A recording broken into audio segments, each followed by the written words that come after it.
안녕하세요. 사연에 빠지다의 DJ 민영입니다. 오늘 사연자는 드라마보다 더 드라마틱한 인생의 주인공이 됐다는데요. 과연 어떤 사연인지 들어보시겠습니다. 오늘도 두 가지 사연 준비되어 있는데요. 끝까지 들어주실 거죠? 그럼 바로 시작할게요. 구독과 좋아요 잊지 말고 꾹 눌러주세요. 안녕하세요. 저는 30대 남자입니다. 제가 세상에서 가장 사랑하는 외할머니께서 평소 사연에 빠지다의 애독자셨는데요. 제가 이렇게 사연까지 보내게 될 줄은 생각도 못했네요. 다시 생각해도 제 인생에 절대 없을 경험을 하게 되어 이렇게 글을 쓰게 되었습니다. 저는 태어나서부터 외할머니의 손에 길러졌습니다. 아버지라는 사람은 처음부터 없었고 엄마는 어릴 때 돌아가셨어요. 그 전까지도 돈만 벌러 다니시느라 집에 계시지 않았던 엄마에 대한 추억도 거의 없습니다. 저는 항상 외할머니와 함께였어요. 30이 넘은 최근까지도 외할머니와 먹고 자고 모든 걸 함께 했습니다. 그러다 보니 저에게 외할머니는 특별해요. 제 인생은 외할머니를 빼고는 말할 수 없을 정도였죠. 그런 외할머니가 몇 년 전 대장암 판정을 받으셨어요. 소화가 잘 안 된다고 하시고 변비 증상이 자꾸 있다고 해서 바로 병원에 모시고 갔었는데 대장암 3기라고 하더라고요. 그때 일을 생각하면 지금도 눈물이 납니다. 정말 지금 당장 외할머니가 죽기라도 할까봐 너무 무서웠거든요. 당시에 저는 대학을 졸업하고 취직한 회사에서 신입사원으로 일하고 있었어요. 사람들이 할머니 손에 자랐다고 하면 너무 오냐오냐 자라서 세상 물정을 모르는 줄 아는데 저는 아닙니다.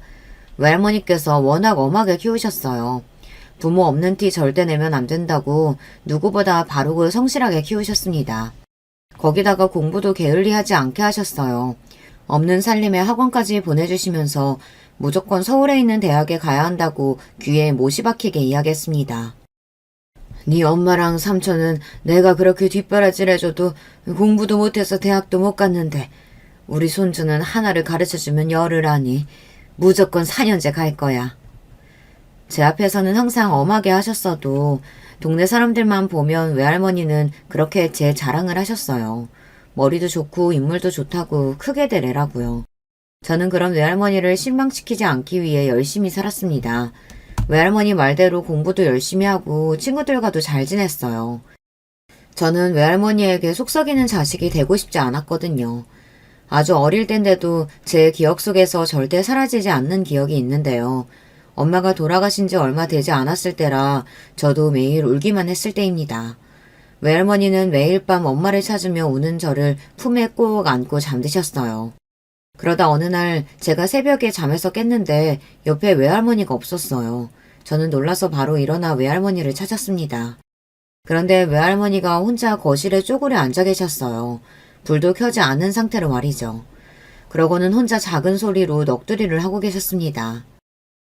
여보, 어쩜 내 자식들은 이렇게 내 속도 모르고 손만 썩이는지 모르겠어요. 아들이라고 하나 있는 건 일찍 집 나가서 어떻게 사는지도 모르고 딸년이라고는 자식 하나 덜렁 남겨놓고 저렇게 먼저 가버리는 불효까지 저지르니 이제 나는 어떻게 삽니까? 하늘을 향해 울부짖는 외할머니의 목소리가 얼마나 서글픈지 아직도 제 귓가에 들리는 것 같아요. 그때 결심했어요. 앞으로 무슨 일이 있어도 나는 외할머니 힘들게 하는 짓은 절대 하지 말자고요. 그 결심을 저는 모두 다 이뤄냈습니다. 외할머니의 바람대로 서울에 4년제 대학도 들어가고 탄탄한 직장에 취직도 했어요. 그런데 외할머니는 저를 아프게 했습니다. 평생 제 옆에 있어주겠다고 하더니만 암처럼 나쁜 병에 걸려버렸으니까요. 저는 외할머니께서 대장암 판정을 받은 이후 어떻게든 외할머니를 살기 위해 애썼습니다. 병원에서 하라는 대로 시키는 대로 다 했어요. 그런데 혼자서는 안 되는 일도 있더군요. 외할머니께서 혼자 저를 키우느라 많이 고생하셨어요. 식당 일, 남의 집 일 하면서 학원비에 학비를 다 내주셨습니다. 그랬으니 보험이 있을 리가 있나요? 병원에 갈 때마다 병원비랑 검사비가 몇십만 원씩 드는데 신입사원 월급으로는 감당하기 어려웠어요. 더군다나 항암을 받을 때마다 입원을 하셔야 하는데 유일한 보호자인 제가 출근을 해야 하니 할머니 곁에 있어드릴 수가 없었어요. 신입이다 보니 정시에 퇴근도 못하고 매일 야근이고 회사에 살다시피 하니 외할머니를 돌본다는 게 마음처럼 쉽지 않았습니다. 저는 다른 것보다 몸도 아픈데 병원에 혼자 계셔야 하는 외할머니가 걱정됐습니다. 아무래도 혼자 힘으로는 안 될 것 같아 몇 년 만에 외삼촌에게 연락을 했어요. 아무래도 사고치고 집을 나간 망난이라도 자식인데 부모가 아픈 건 알아야 할 것 같아서요. 그런데 외삼촌은 할머니가 대장암이라는 이야기를 듣자마자 재수없는 소리를 하기 시작했어요. 뭐? 암? 암은 무조건 유전인데 그런 더러운 병에 걸리면 어쩌자는 거야. 돈도 없어 죽겠는데 암보험까지 들어놔야겠네. 순간 저는 제가 잘못 들은 줄 알고 제 두 귀를 의심했습니다. 어떻게 자식이라는 인간이 어머니가 아프다는데 저딴 개소리를 할 수 있을까요? 할머니 지금 대학병원에 입원해 계시는데 제가 퇴근 시간이 늦어서 매일 들여다볼 수가 없어요. 삼촌이 시간 되시면 오늘 내일만 좀 와주실 수 있어요? 마음 같아서는 쌍욕을 해주고 전화도 끊고 싶었지만 상황이 상황인지라 제 성격대로 할 수가 없었습니다. 당장 손 하나가 귀한 때이니까요. 뭐래? 네 할머니가 너라면 아주 죽고 못 살아서 하나뿐인 아들도 내팽개쳤는데 네가 다 알아서 해야지. 이제 와서 나한테 연락을 하면 어떡해? 외할머니께서 평소 외삼촌에게 하시던 말이 있어요. 저건 사람 새끼도 아니라고요. 그 말이 딱 맞았습니다. 삼촌은 사람 새끼가 아니었어요. 다 커서까지 하는 일도 없이 할머니 등골만 빼먹더니 양아치들하고 어울려서 감옥에 갈 뻔한 걸 외할머니가 손 써서 빼줬더니만 그대로 집을 나가서 한 번을 오지를 않았어요. 제가 괜한 기대를 했어요. 아무리 못난 인간이라도 자기 어머니가 아프다고 하면 조금이나마 정신을 차릴 줄 알았는데 역시나 사람을 고쳐 쓰는 게 아니더군요. 결국은 제가 회사를 그만뒀습니다. 처음 항암 치료를 받으실 때까지는 보호자가 없어도 불편한 일이 없었는데 외할머니께서 대장암 수술하실 때는 보호자가 없으니 불편한 일이 많더라고요. 연세가 많으시다 보니 갑자기 혈압이 오르기도 하고 열이 나기도 하는데요. 간병인만으로는 수습이 안 돼서 일하다가도 병원에 들르고는 했습니다. 거기다가 퇴원을 하고 나서도 일주일에 병원을 두세 번씩 모시고 가야 하다 보니 출근을 하면서는 감당이 안 됐어요. 할머니 혼자 버스 타고 가면 되는데 뭘 자꾸 휴가를 내? 너 그러다가 회사 윗사람들한테 미움받으면 어쩌려고? 나야 평소에 일도 잘하고 윗분들한테 예쁨 많이 받아서 이 정도 휴가 내는 거 가지고는 안 혼나. 할머니는 내 걱정하지 말고 빨리 낫기나 해요. 할머니야 항상 병원에 혼자 가겠다고 하셨지만 제 마음이 놓이질 않았어요. 최근에 병원 다녀보신 분들은 아시겠지만 요즘 병원은 다 키오스크로 되어 있어서 연세 드신 분들은 접수하기도 힘들어요. 할머니 혼자 가시면 여기저기 헤매고 다니며 고생하실 게 뻔한데 제가 모른 척 출근할 수가 없었어요. 그러다가 결국은 회사를 그만둔 거예요. 그래도 첫 번째 수술까지는 어떻게든 버텼는데 수술 끝나고 바로 폐로 전이가 되고 나서는 저도 일상생활을 하기 힘들 정도로 병원에 매달려야 했습니다. 그 전에는 그래도 식사도 잘 하시고 잠도 잘 주무시고 그랬는데 전이 되고 나서는 급격히 몸이 안 좋아지시더라고요. 식사도 거의 못하고 잠도 못 주무셨어요. 매일 할머니의 상태를 확인해가며 거의 매일 병원에 가야 했습니다. 주무시다가도 갑자기 혈압이 떨어져서 위급한 상황이 몇 번이나 있었거든요. 어떤 날은 외할머니께서 주무시고 일어났는데 눈도 못 뜰 정도로 상황이 너무 좋지 않아 급하게 병원을 가느라 회사에 연락도 못한 적이 있어요. 심지어 회사에서 전화가 계속 오는데도 받을 수 없을 정도로 정신이 없었습니다. 그러다 보니 정상적으로 직장 생활을 할 수가 없었어요. 회사에 출근해도 정신은 온통 병원에 가 있으니 일도 손에 잡히질 않았죠. 회사를 그만두고 나선 마음 편하게 할머니 곁에 있을 수 있어 다행이었지만 당장 돈이 급했습니다. 암 환자들이 맞는 주사 비용이 굉장히 비싸거든요.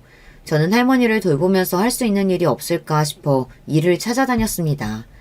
특별한 기술이 없는 제가 할 수 있는 일이라고는 일용직밖에 없었어요. 저는 곧장 건설 현장에 노동자로 근무하기 시작했습니다. 쉽게 말해서 막노동이죠. 몸은 힘들었지만 새벽에 나가 일찍 일이 끝나기도 하고 외할머니 병원 일정에 맞춰서 일을 쉴 수도 있으니 저에게는 딱이었어요. 저는 외할머니께서 암으로 투병하시는 5년 동안 건설 현장을 전전하며 일용직 노동자로 지냈습니다. 제 20대의 절반을 노동자로 지냈으니 이제는 어엿한 막노동꾼이 되었죠.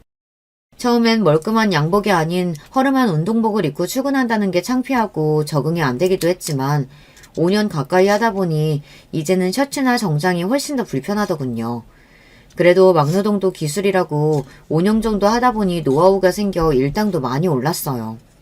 이제는 한 달에 20일만 일해도 웬만한 직장인보다 돈을 더 벌었습니다. 외할머니 병원비 내면서 주말에 외할머니 모시고 나들이 정도 다녀올 수 있을 정도로는 벌었어요. 저는 외할머니를 위해 쓰는 돈은 하나도 안 아까웠습니다. 오히려 더 좋은 걸 해주고 싶어서 안달이었죠.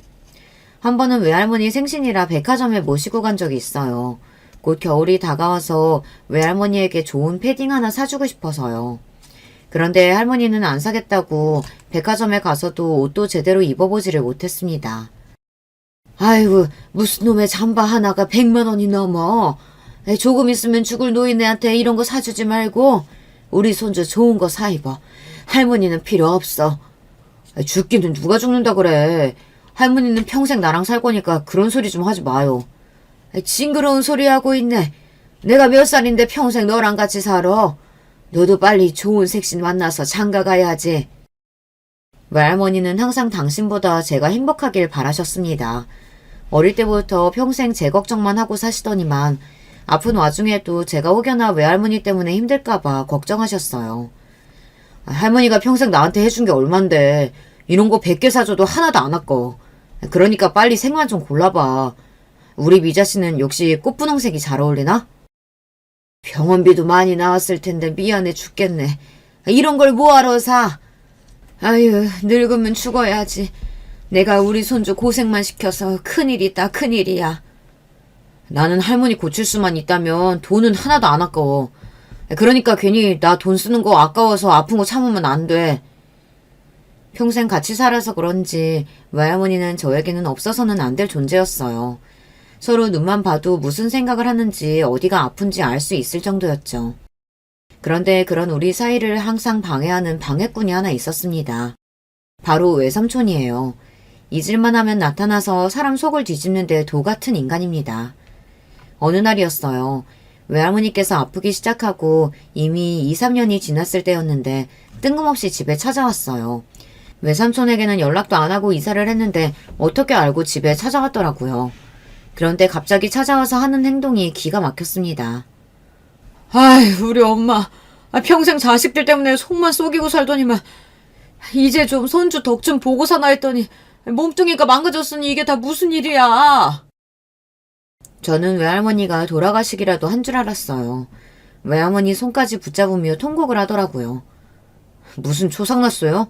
할머니 이제 전이 된 것도 없이 항암 열심히 받고 있는데 몇 년 만에 나타나서 왜 괜히 호들갑이에요. 제 입장에서는 기가 막혔습니다. 할머니가 초병을 시작한 게 언젠데 이제 나타나서는 헛소리를 하고 있으니 너무 재수가 없더라고요. 너는 오랜만에 삼촌 만나서 반갑지도 않냐? 암튼 새끼가 자기 엄마 닮아서 쌀쌀 맞아요. 삼촌 목 마르니까 나가서 커피나 한잔 사와. 삼촌은 달달한 카라멜 마끼아또 아니면 안 먹는다. 그래, 삼촌 오랜만에 왔으니까 커피랑 과일도 좀 사와라. 외삼촌이라고 부르고 싶지도 않았지만 외할머니 얼굴을 보고 꾹 참았습니다. 저런 것도 아들이라고 오랜만에 만나서 좋아하는 외할머니 얼굴을 보니 화가 나다가도 내가 참아야겠다 싶더라고요. 그런데 역시 사람은 고쳐 쓰는 게 아니었습니다. 시장까지 가서 외삼촌이 좋아하는 딸기까지 사서 가지고 왔는데 이미 외삼촌은 돌아가고 없더라고요. 저는 황당해서 할머니에게 외삼촌은 어디 갔냐고 물어봤어요. 그러자 외할머니의 반응이 어딘가 이상했어요. 혼자 우물쭈물 하시더라고요. 급한 일 생겼다고 가봐야 한다네. 금방 또 다시 놀러 온대. 제가 외할머니랑 같이 산 세월이 30년이 넘어요. 외할머니의 떨리는 눈썹만 봐도 이 말이 사실인지 거짓인지 바로 파악이 됩니다. 지금 할머니 말은 분명 거짓말이었어요. 뭐야, 할머니 설마 외삼촌한테 또 돈 줬어? 그럴 줄 알았습니다. 제가 너무 멍청했어요. 그 인간이 이렇게 갑자기 나타나면 100이면 100 돈 때문인데 제가 그 중요한 사실을 잊고 있었습니다. 그래도 자기가 외할머니 자식이 맞으면 한 번 정도는 걱정돼서 찾아올 수도 있겠다 싶었던 건데 삼촌은 제 상식으로는 이해가 안 되는 사람이었어요. 개망난이는 끝까지 개망난이었어요. 삼촌이 애초에 집에 찾아온 건 외할머니 때문이 아니라 돈 때문이었어요. 만나는 여자가 있는데 그 여자가 종로에서 가게를 한대.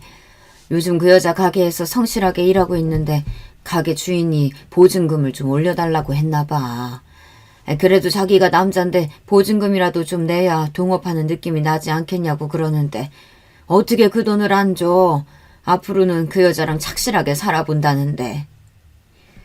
평소 돈에 대한 일이라면 철두철미한 외할머니가 유일하게 샘이 흐릴 때가 바로 외삼촌 앞에서였어요.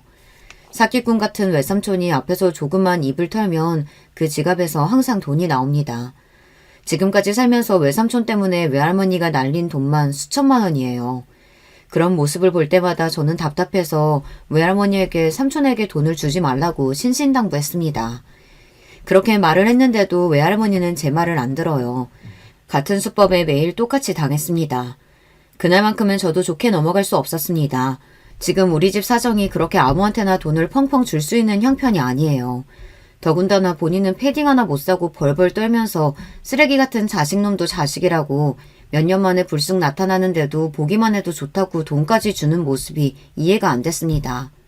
평생 자식들 뒷바라지만 하다가 병에 걸린 자신이 안쓰럽지도 않은가 봐요. 할머니 바보야? 그 인간이 하는 말을 믿어? 왜 또 어디 가서 그 돈으로 사기치면 어쩌라고 그 돈을 줘? 그리고 우리가 돈이 어딨다고? 내가 나가서 힘들게 일해서 번 돈인데 왜 할머니 마음대로 저 인간을 주고 그러냐고. 나 속 터져서 죽는 걸 보고 싶어? 저도 그렇게까지 말하면 안 되는 거였는데 너무 화가 나서 그만 터져버리고 말았습니다. 평소 같으면 제 말에 할머니도 소리를 지르고 반박을 하셔야 하는데 그날만큼은 할머니가 조용하시더군요. 그러더니만 입을 꾹 다물고 눈물을 뚝뚝 흘리셨어요. 이 할미가 이제 노만까지 났나 보다. 네 말이 다 맞아. 내가 저 새끼한테 돈을 안 준다고 그렇게 다짐을 했는데 또 내가 정신이 나가서 우리 손주가 고생해서 번 돈 저런 새끼한테 줬다. 할머니가 작은 어깨까지 웅크리며 우는 모습을 보니 저도 덩달아 눈물샘이 터지고 말았습니다. 저는 제가 도대체 무슨 짓을 한 건가 싶었어요. 저는 곧바로 할머니에게 다가가서 할머니를 껴안았습니다. 그러고는 제가 잘못했다고 빌었어요. 그날 저와 할머니는 둘이 부둥켜 안고 얼마나 울었는지 몰라요. 그날 이후 외할머니는 다시는 제 앞에서 삼촌 이야기를 꺼내지도 않았습니다. 그리고 오로지 저와 둘만 생각하며 외할머니의 병이 완치되기만을 바랬습니다. 그러던 중 어느새 외할머니 몸도 많이 쇠약해지셨어요. 그래도 저와 할머니는 씩씩하게 병원 생활을 견뎠습니다. 몸은 힘들어도 매일 병원에 오가며 할머니와 보내는 시간만이 저의 유일한 낙이었습니다. 사실 할머니와 함께 있기 위해 선택한 일이었지만 사실 건설 현장 막노동이라는 게 생각보다 너무 힘들어요. 더울 때는 온몸에서 땀이 비처럼 흐르고 추운 겨울이면 손과 발이 딱딱하게 얼어붙어서 무거운 벽돌을 들어 나르다가 넘어져도 감각이 없을 정도로 춥기도 하죠. 그래도 가끔 비가 오면 예상치 못하게 쉬는 날이라 그런 때는 좋았어요. 물론 일당을 받을 수 없으니 내일은 꼭 비가 그치기를 바라기는 했지만 그래도 그날만큼은 하루 종일 외할머니와 함께 있을 수 있으니 좋았습니다. 그날도 새벽부터 비가 쏟아져 일을 나가지 못했어요. 전날부터 할머니 숨소리가 좋지 않아 걱정되던 차였는데 다행이다 싶었습니다. 그날 새벽 저는 외할머니가 걱정돼서 제대로 한숨도 자지 못했어요. 좁은 보호자 침대에서 낑낑거리며 움직이는 제가 안쓰러웠는지 외할머니도 제대로 주무시지를 못하는 것 같았습니다. 저나 외할머니나 거의 못 자다시피 한 상태로 간신히 아침 식사를 했어요. 아무래도 컨디션이 좋지 않은 할머니가 걱정돼서 저는 휠체어에 할머니를 태워 병원 안에 산책로를 걸었습니다. 그래도 병실 안에 있을 때보다는 밖이 더 나으신지 산책을 나오자 여기저기 두리번하기도 하고 얕게 미소를 지어 보이기도 하셨어요. 그때였어요. 외할머니께서 저에게 손짓을 하시더니 옆에 벤치에 앉으라고 하시더라고요. 하실 이야기가 있으신 것 같았어요. 저는 휠체어에 앉은 외할머니를 마주보고 앉았습니다. 그러자 할머니가 손을 천천히 들어 제 얼굴을 어루만졌어요. 평소에는 눈도 맞추기를 힘들어 하셨는데 그날은 이상하게 제 눈동자를 똑바로 맞추시더라고요. 그러더니 천천히 입술을 뗐어요. 우리 손주, 이 할미 때문에 고생이 많지. 세상에서 제일 똑똑하고 착한 우리 손주가 할미 잘못 만나 고생만 하고 미안하다. 할머니는 무슨 그런 말을 하고 그래. 나 할머니 없었으면 벌써 그 작은 지하실 방에서 굶어 죽었어. 지금까지 외할머니가 아니었으면 전 이 세상에 없었을 거예요. 그런 저에게 할머니는 부모님이자 친구이자 제 인생의 전부였습니다. 그때였어요. 눈동자에 눈물이 가득 찬 할머니는 그대로 제 손을 꼭 부여잡았습니다. 지금부터 이 할미가 하는 말 잘 들어. 네 아버지 죽었다는 말 거짓말이었어. 나도 몇 년 전에야 네 엄마 일기장 보고 나서야 알았는데 실은 대신기업 회장이 바로 너희 친아버지란다. 저는 순간 이게 무슨 말인가 싶어 눈앞이 흐릿해졌습니다. 심지어 귓가에 띠 하는 기계음까지 들렸어요. 그리고는 이내 고개를 흔들고 정신을 차려야겠다 싶었습니다. 에이 할머니, 의사선생님 말씀이 할머니가 몸이 아프기는 해도 치매는 절대 아니라고 했어. 할머니 지금 나 놀리려고 그러는 거지? 재미없게 무슨 그런 농담을 하고 그래. 할미 농담하는 거 아니야. 집에 가서 이 할머니 서랍 맨 아래 봐봐. 거기에 너희 엄마 일기장 있다. 그 안에 증거며 뭐며 다 있으니까 이 할머니 죽거든 그거 가지고 그 남자 찾아가. 알았지? 제 손을 잡은 손에 잔뜩 힘이 들어간 채 할머니의 표정이 너무 진지해서 저도 모르게 겁이 덜컥 났습니다. 그럴 리 없다는 걸 아는데도 할머니의 말이 설득력이 있어 보였어요. 할머니 무섭게 왜 그래? 정말 엄마 일기장이 있기는 있어? 평소보다 말을 너무 많이 해서 그런지 외할머니는 금세 지쳐 휠체어에 탄 채 잠이 들고 말았습니다. 저는 무거운 마음을 아는 채 휠체어를 끌고 그대로 병실로 돌아갔어요. 미룰 수 있다면 최대한 멀리 미루고 싶고 절대 오지 않았으면 했던 그날이 오고야 말았습니다. 외할머니께서 그날 밤 결국은 돌아가시고 말았어요. 외할머니는 혹시 알고 계셨을까요? 그날 밤 긴긴 투병 생활을 끝내게 될 줄 말이죠. 그래서 힘든 몸을 간신히 이끌고 저에게 어렵게 힘든 이야기를 하신 걸까 싶었습니다. 외할머니가 돌아가시고 저는 한동안 일도 나가지 않고 집 밖으로 나가지도 않았습니다.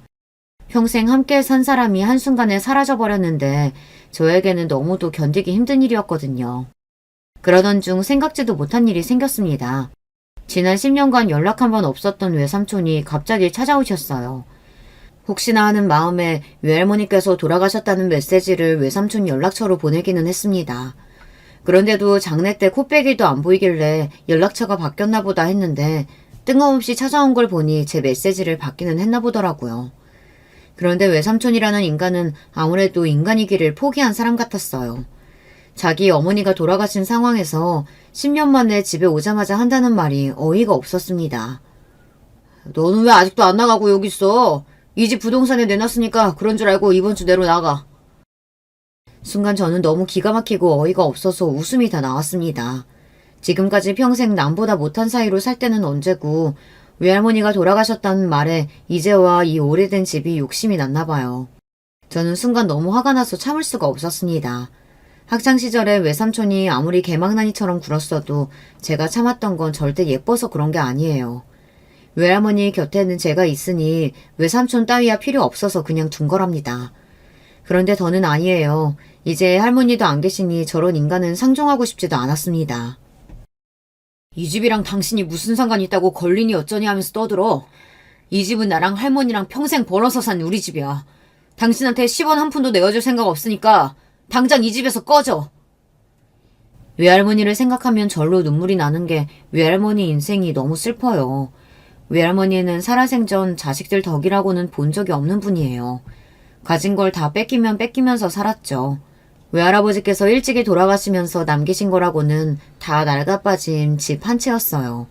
그 집이야 혼자 자식 둘 키우느라 진작 다 날리고 집도 없이 사셨답니다. 그 이후에는 외할머니께서 평생 남의 집 일을 해서 번 돈으로 세 식구가 살았대요.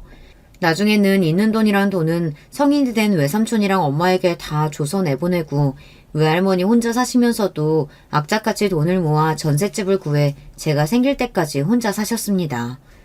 엄마 돌아가시고 저와 외할머니 둘만 남겨지고 나서는 저도 아르바이트를 하며 외할머니에게 보탬이 되기 위해 노력했어요.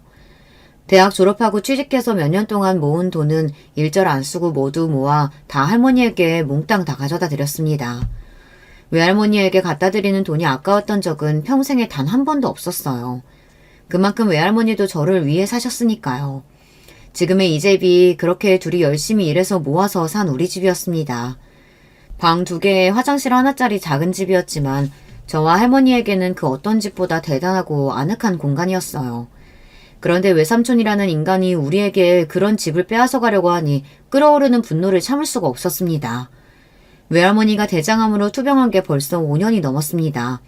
그동안 한번 찾아오거나 연락 한번 한 적도 없으면서 이제와 저딴 소리를 하니 인간 같지도 않더군요.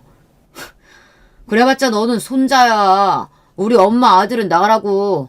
우리 엄마가 죽었으면 그 재산은 당연히 내 거지. 이 집은 내 거야. 이번 주 내로 무조건 나가. 알았어?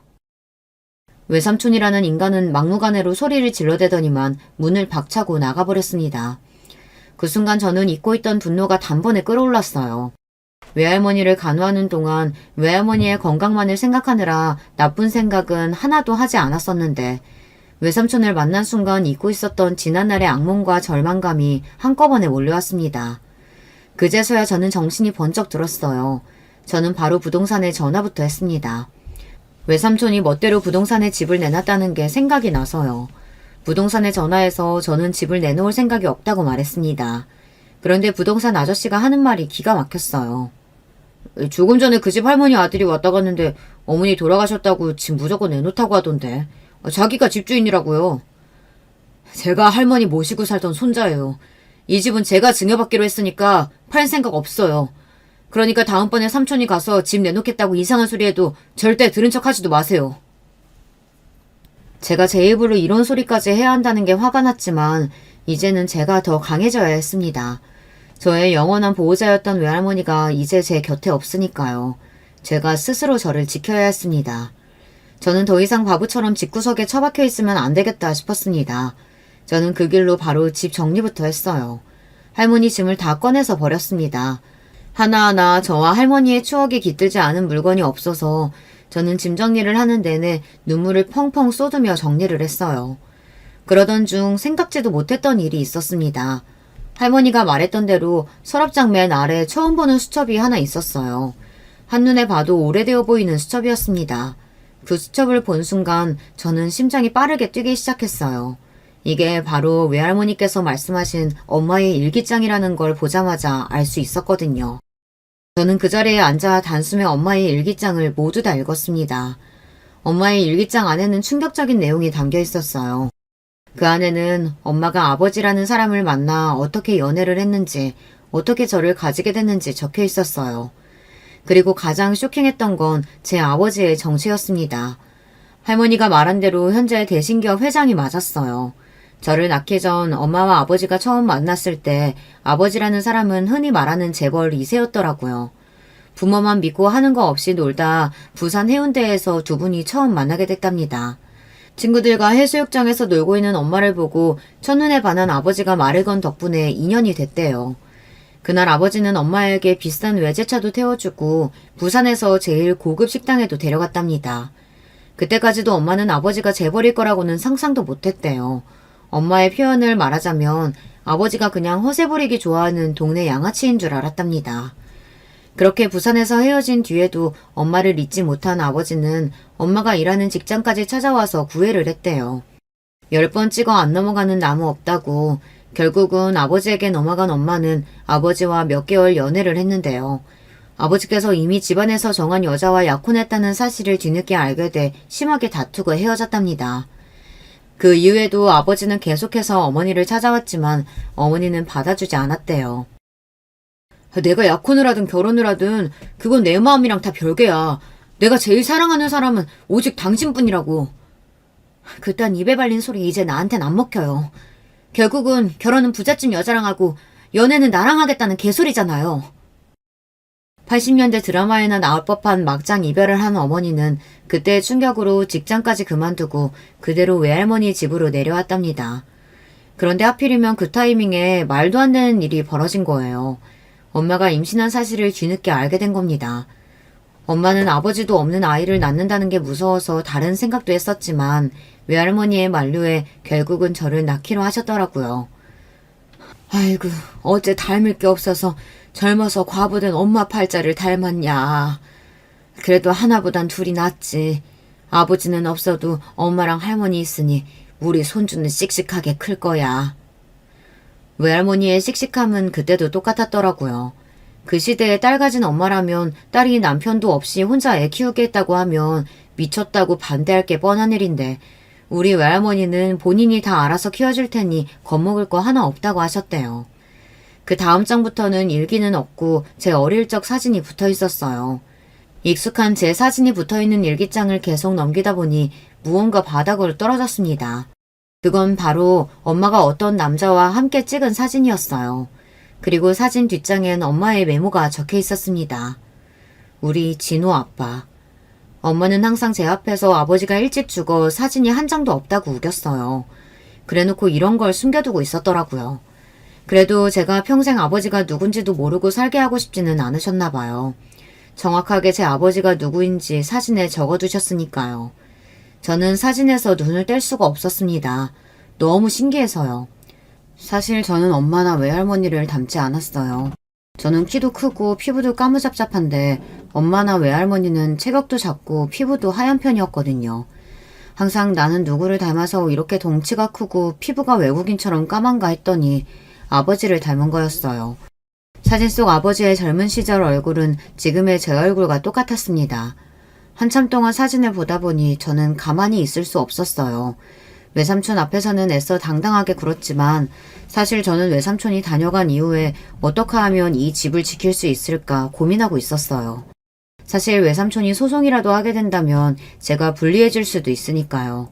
그런데 그 순간 번뜩이며 떠오른 것이 있었습니다. 외할머니 유언대로 저희 아버지를 찾아가 보기로 했습니다.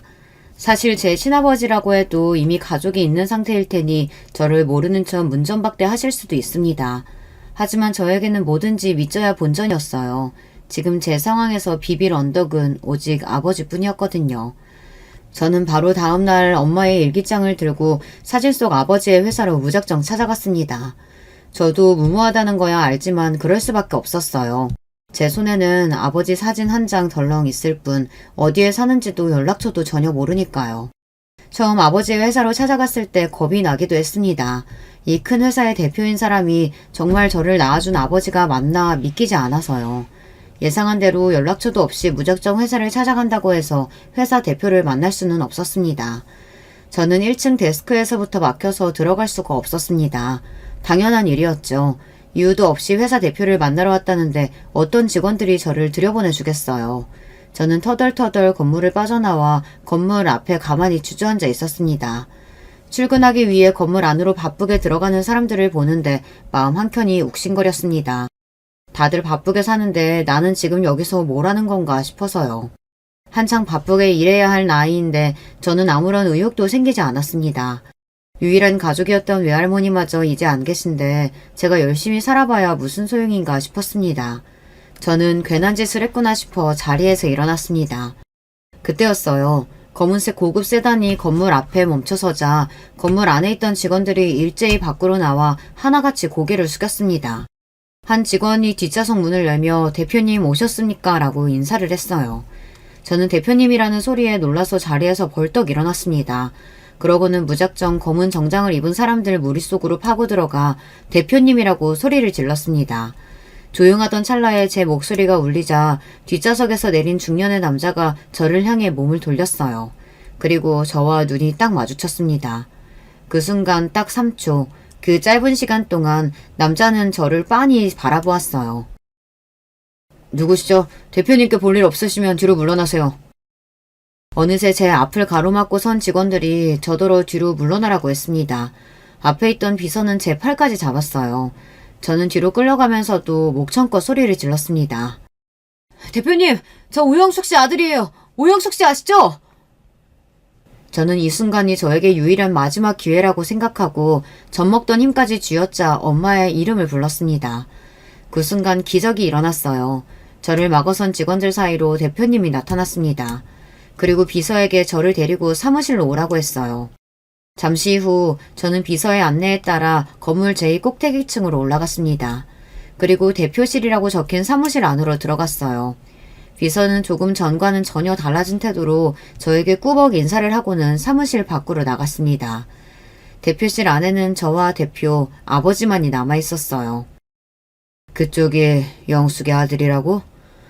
내가 알기로는 영숙이가 결혼도 안 하고 혼자 산 거로 알고 있는데 아들이 있었나 봐요? 아버지는 엄마와 헤어진 지 30년이 훌쩍 넘었는데도 엄마를 영숙이라고 부르셨습니다. 더군다나 엄마가 결혼하지 않고 혼자 살았다는 사실도 알고 계셨어요. 알고 보니 엄마와 헤어지고 나서도 엄마가 어떻게 지내는지 여기저기 수소문을 하셨나 보더라고요. 영숙이가 사고로 죽었다는 것도 뒤늦게 알게 돼서 내가 장례식장에도 못 가봤었는데 이렇게 영숙이 아들 얼굴이라도 볼 수 있어서 다행이네. 제가 어릴 때 엄마가 일하던 회사에 불이 나서 그때 사고로 엄마가 돌아가셨어요. 아버지는 그 일까지도 알고 계셨습니다. 근데 자네가 여기는 무슨 일로? 그 순간 저를 빤히 바라보던 아버지의 눈빛은 알켜로웠습니다. 아무래도 제가 여기까지 뭐하러 왔는지가 제일 궁금하신 것 같았죠. 그 순간 역시 회사 대표라는 자리는 아무나 있는 게 아니구나를 느꼈습니다. 저는 깊은 숨을 한번 몰아쉬고는 어머니의 일기장을 꺼냈습니다. 그리고 어머니 일기장 사이에 있던 사진도 바로 위에 올려뒀어요. 어머니 돌아가시고 나서 저는 외할머니 손에 길러졌어요. 최근에 외할머니께서 돌아가셨는데 외할머니께서 이상한 소리를 하시더라고요. 제가 대표님 아들이라고요. 저는 애써 갸보여 보이지도 그렇다고 버릇없어 보이지도 않게 말하기 위해 차분하게 말을 했습니다. 30년 만에 다 큰 성인이 당신의 아들이라며 찾아왔으니 아무리 대단한 회사의 대표라고 해도 당황스러울 테니 말이죠. 그런데 아버지의 반응은 생각보다 조용했습니다. 그러고는 곧바로 제가 책상에 올려둔 일기장과 사진부터 확인했어요. 한참을 일기장을 읽어내려고 하던 아버지의 눈동자에 눈물이 왈칵 차오르는 모습이 보였습니다. 그 순간 알겠더군요. 아버지가 지금까지 어떤 인생을 살았든 아버지의 마음속에 오영숙, 엄마에 대한 그리움이 남아있다는 걸 말이죠. 그리고 잠시 뒤 아버지는 비서를 다시 사무실 안으로 불렀습니다. 그리고는 비서에게 무언가 속삭이며 지시를 내렸어요. 자네가 날 찾아올 만한 이유는 확실하네. 우선 절차라는 게 있으니 바로 김 비서 따라 병원부터 다녀오지. 그러고 나서 다시 이야기하자고. 물론 지난 30년 동안 만나지 못했던 부자지간이라고 해도 서로 부둥켜 안고 엉엉 우는 장면을 기대한 건 아니었지만 이런 상황까지는 예상하지 못했습니다. 아버지라는 분은 제가 생각한 것보다 훨씬 더 이성적이었어요. 저는 곧바로 비서의 안내를 따라 한 병원으로 갔습니다. 그러고는 병원에서 시키는 대로 유전자 검사를 받았어요. 그리고 며칠 뒤 집으로 김 비서와 웬 남자들이 우르르 찾아왔습니다. 막 일을 마치고 들어온 상태라 땀범벅이라 씻으려고 했는데 남자들이 제멋대로 들어와 제 짐을 싸기 시작하더라고요. 댁에서 대표님께서 기다리고 계십니다. 지금 바로 댁으로 모실 테니 중요한 짐들만 정리해서 나오세요. 나머지는 저희가 하겠습니다. 아버지의 비서는 딱딱한 얼굴로 지금 바로 댁으로 모시겠다고 했습니다. 저는 어리둥절한 표정으로 비서를 따라 차에 탔어요. 잠시 뒤 믿을 수 없는 일이 벌어졌습니다. 제가 탄 차는 대궐 같은 대문 안으로 들어갔어요. 저는 태어나서 그런 집은 처음 봤습니다. 푸른 잔디가 깔린 정원 사이로 차를 타고도 한참을 들어가야 집이 보이더라고요. 심지어 집이라고 부르기도 민망할 정도로 대저택이 따로 없었어요. 순간 제 행색이 너무 남루하게 보일 정도로 부끄러웠습니다. 저는 곧장 집 안으로 따라 들어갔어요. 집 안은 집 밖의 모습보다 훨씬 더 놀라웠습니다. 마치 영화 속에서나 보던 세트장 같았어요. 휘둥그레진 눈으로 여기저기 구경하느라 정신없는 제 앞에 아버지가 나타나셨습니다. 아버지는 제 모습을 보는 순간 눈동자가 세차게 흔들리시더니 목소리를 가다듬으며 자리에 앉으라고 하셨어요. 그러고는 저에게 이것저것 물으셨습니다. 지난번 회사에서 만났을 때와는 사뭇 다른 모습이었어요. 아무래도 친자식이라는 걸 알게 됐으니 심정이 남다르신 거겠죠. 저는 아직 너무 얼떨떨해서 아버지께서 묻는 말에만 대답을 했습니다. 마치 면접을 보듯이 말이죠. 아버지는 제가 외할머니 간호하느라 지난 5년 동안 건설 현장 노동직으로 일했다는 이야기에 가장 놀라셨습니다. 그 말 한마디에 지난 30년 동안 네가 어떻게 살았는지 한 번에 설명이 된다. 부모도 없이 얼마나 고생이 많았을까 싶었는데 그래도 외할머니께서 잘 보살펴 주셨나 봐. 네, 맞아요. 엄마는 워낙 어릴 때 돌아가시기도 했고 매일 돈 벌러 나가느라 같이 시간을 보낼 수 없었어요. 그럴 때마다 외할머니께서 항상 옆에 있어줬어요. 남의 집 살림 해줘가면서 저를 등에 업고 가셨거든요. 제 이야기를 내내 조용히 들으시던 아버지는 눈물을 얼른 훔치시더니 제 어깨를 양손으로 탁 소리가 나게 잡았습니다. 그러더니 하시는 말씀이 의외였어요. 너희 엄마를 보고 싶어서 내가 얼마나 찾아다녔는지 몰라. 만약 네 엄마한테 네가 있다는 사실을 알았다면 내가 널 절대 힘들게 두지 않았을 거다. 이제라도 내가 네 존재를 알았으니 지금부터는 네 삶이 달라질 거야. 안 그래도 나한테 자식이 하나도 없어서 평생 외롭게 살았는데 이런 순간에 나한테 네가 찾아와줘서 얼마나 고마운 줄 모른다. 몰랐었는데 아버지께는 자식이 하나도 없었다네요. 엄마와 헤어지고 결혼한 분과 20년 정도 함께 사셨지만 아이가 생기지 않아 낳지 않았답니다. 그러다가 10년 전 결국은 이혼하시고 현재 혼자셨어요. 아버지는 평생 엄마를 그리워하며 이 큰 집에서 혼자 살고 계셨던 겁니다. 아버지도 지금까지 제가 살아온 이야기를 듣고 저를 너무도 안쓰러워하셨지만 아버지가 살아온 인생도 제가 보기엔 많이 외로워 보였어요. 앞으로는 그 힘든 막노동 안 해도 돼. 지금 당장 회사에 들어와서 일부터 배워라. 알아보니까 너 멀쩡하게 좋은 대학 나오고 직장 생활도 했었다며. 그 실력을 왜 썩히고 있어? 그리고 다 쓰러져가는 그 집에서도 당장 나와. 난 내 아들이 그런 꼴로 사는 건 죽어도 못 본다. 아버지는 지금까지 제게 못해준 걸 모든 걸 해주겠다고 하셨어요. 하지만 제가 바라는 인생은 그런 게 아니었습니다. 아버지, 제가 뭘 한다고 갑자기 회사에 들어가서 경영 공부를 하겠어요. 아무것도 모르는 제가 아버지 회사 물려받는 건 말도 안 되죠. 제가 정식으로 회사에 면접 봐서 입사할 테니까 그때까지 기다려주세요. 그리고 지금 사는 집은 저와 할머니의 추억이 너무 많아서 그 누구에게도 팔고 싶지 않아요. 사람들은 들으면 저더러 바보냐고 왜 알아서 들어온 복을 스스로 걷어차냐고 하겠지만 저는 제 주제를 너무나 잘 압니다. 제가 해보지도 않고 무조건 못하겠다는 게 아니에요. 아버지라는 말조차 어색한 지금 아버지가 지금까지 이뤄내신 것들을 제가 망칠 수는 없었어요. 하루아침에 나타난 대표 아들이라고 해도 저는 지난 5년 동안 건설 현장에서 막노동하던 사람이에요. 갑자기 경영 수업을 받는다고 아버지처럼 될 수는 없습니다. 정식으로 제 경력을 가지고 입사해서 아버지에게 보탬이 되는 아들이 되기 위해 노력할 겁니다. 그래서 정당하게 아버지에게 보여드릴 거예요. 아버지가 저의 존재조차 모르고 있었던 사이 외할머니가 저를 얼마나 잘 키우셨는지 말이죠. 그리고 집은 아버지 말씀대로 아버지 집으로 들어오기로 했습니다. 오랫동안 혼자 사신 아버지에게 진짜 가족이 되어드리고 싶으니까요. 하지만 저의 지난 30년을 몽땅 다 쏟아부은 집을 팔 수는 없었습니다. 외삼촌에게도 무슨 일이 있어도 뺏기지 않을 거예요. 아버지는 다행히도 저의 생각을 모두 다 지지해 주셨습니다. 회사도 정정당당하게 면접 봐서 들어오라고 하셨고 집도 원하는 대로 하라고 하셨어요. 단 한 가지 아버지께서 도와주신 일이 있었습니다. 바로 외삼촌과의 집에 대한 소유권 문제였어요. 제 상황을 전혀 모르는 외삼촌은 정말로 저에게 집을 가지고 소송을 했어요. 본인이 외할머니의 유일한 아들이니 집은 자기 거라고요. 그런데 그 소송에서도 제가 당당하게 이겼습니다. 아버지 회사 변호사들이 힘써준 덕분이죠. 그리고 소송 중 알게 된 놀라운 일이 있었어요. 아버지께서 엄마의 소식을 알기 위해 몇 년 동안 소소문을 하는 동안 저에 대한 존재를 알 수 없었던 이유가 있었더라고요. 외할머니께서 저에게 이야기하지 않은 비밀이 하나 더 있었는데요. 알고 보니 저는 외할머니의 양자로 입양되어 있었습니다. 아무래도 시집도 안 간 처녀가 애를 낳고 키운다는 게 보통 일은 아니죠. 외할머니는 혹여나 나중에라도 엄마가 시집을 가게 될 때 제가 걸림돌이 될까봐 저를 아예 할머니 아들로 신고하셨더라고요. 혹여나 제가 서운하기라도 할까봐 돌아가실 때까지 이야기를 안 하신 것 같아요. 처음 그 이야기를 아버지에게 들었을 때 사실 조금 서운한 느낌이 들기는 했어요. 하지만 그래도 그 점이 오히려 소송에서 좋게 작용했어요. 외할머니에게는 아들이 하나가 아니라 저까지 둘인 상태였으니 저에게도 외할머니 명의의 집에 대한 권리는 있는 거니까요. 덕분에 소송은 수월하게 돌아갔습니다.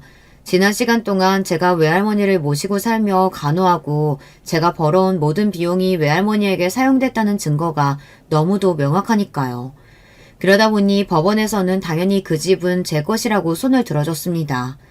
너무도 당연한 일에 힘쓰느라 스트레스가 있기는 했지만 그래도 생각보다 일찍이 판결이 나서 다행이다 싶었어요. 물론 외삼촌은 쉽게 인정하지 않았지만요. 이래서 있는 놈들이 더 하는 거다. 너 부자 아버지 찾았다면서 외삼촌한테 이렇게 치사하게 굴어야겠냐? 제 상황을 알게 된 외삼촌은 이제 부자 아빠 만나 인생 핀자식이 그깟 집 얼마나 한다고 그것까지 욕심낸다고 화를 냈습니다. 적반하장도 유분수였죠. 그 집은 누가 뭐라고 해도 나랑 할머니 집이에요. 절대 누구한테도 안 뺏겨요. 만약 외삼촌이 지금까지 본인이 잘못했다고 제 앞에서 조금이라도 도와달라고 사정했으면 그렇게까지 안 했을 수도 있어요. 하지만 평생을 외할머니 속을 썩인 것도 모자라서 외할머니가 돌아가시고 나서까지 정신을 못 차리고 사니 본때를 보여주고 싶었습니다. 이제는 나를 무시하지 말라고요. 저는 현재 어느 때보다 정신없이 살고 있어요. 낮에는 아버지 회사에서 2년차 직장인으로 집에서는 아버지의 귀한 외동아들로 이중 생활을 하느라 바쁘거든요. 아버지는 저와 함께 운동도 다니고 낚시도 다니고 싶어 하시지만 요즘 제가 일에 푹 빠져 사느라 아버지와 시간을 못 보내서 잔뜩 삐져 계세요. 말단 사원이 대표보다 바쁘다는 게 말이 되냐? 이번 주 주말은 절대 출근하지 말고 나랑 놀아주는 거야. 너 자꾸 그렇게 휴일에 나가서 일하면 이 아빠가 노동청에 신고당해 임마. 아이 자꾸 아들 괴롭히지 마시고 한 살이라도 젊을 때 빨리 여자친구라도 만들어서 놀러 다니세요. 처음 이 저택에 들어와 아빠와 살게 됐을 때 우리가 진짜 가족이 될 수 있을까 걱정이 됐습니다. 저도 아버지도 지난 30년 동안 생판 모르는 나무로 살았으니까요. 그런데 역시나 핏줄은 다른가 봐요. 저와 아버지는 식성부터 해서 취미나 취향까지 너무 비슷했어요. 그러다 보니 같이 산 지 한 달 만에 진짜 가족이 됐습니다. 지금은 아버지가 저에게 너무 붙어 다니셔서 귀찮을 지경이에요. 여자친구는 네가 만들어야지 임마. 아버지한테 손주 언제 안겨줄 거야? 아버지가 날 놔줘야 여자도 만나고 연애도 하죠. 저는 어느 때보다 행복한 시간을 살고 있습니다. 제가 아버지와 행복한 시간을 보낼 때마다 저는 하늘을 올려다봐요.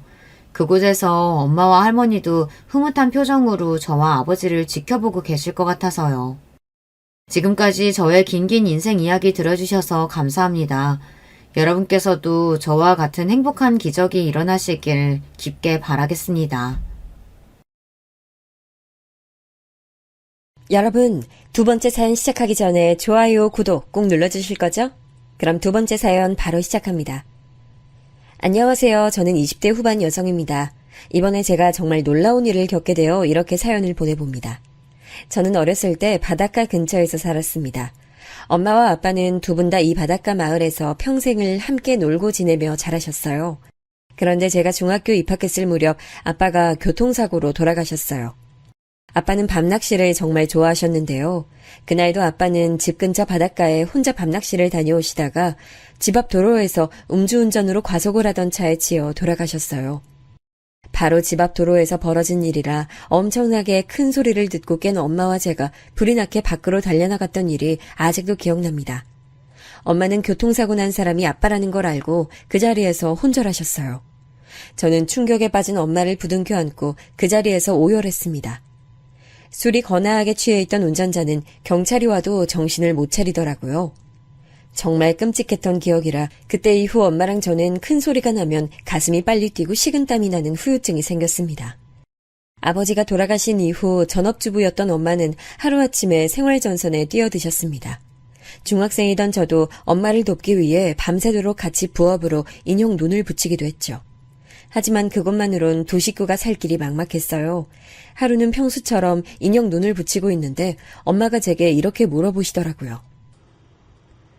은수야, 엄마가 만약 음식 가게 열면 어떨 것 같아? 분식집 같은 거?